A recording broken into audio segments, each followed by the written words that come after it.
ప్రభుత్వ విప్పుగా బాధ్యతలు చేపట్టి తొలిసారిగా ఇచ్చాపురానికి విచ్చేసిన ఎమ్మెల్యే బెందాల అశోక్ బాబుకు సోంపేట మండలం కొర్లాం జంక్షన్ వద్ద కూటమి శ్రేణులు ఘన స్వాగతం పలికారు.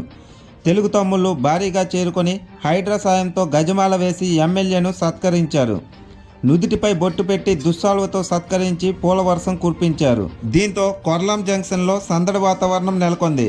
సోంపేట నుంచి కవిటి వరకు తెలుగు తమ్ముళ్లు చేపట్టిన ర్యాలీలో ఎమ్మెల్యే అశోక్ పాల్గొన్నారు. జై తెలుగుదేశం, జై అశోక్ బాబు నినాదాలతో హోరెత్తారు. దీంతో సోంపేట కవిటి రహదారి పసుపుమయంగా మారింది.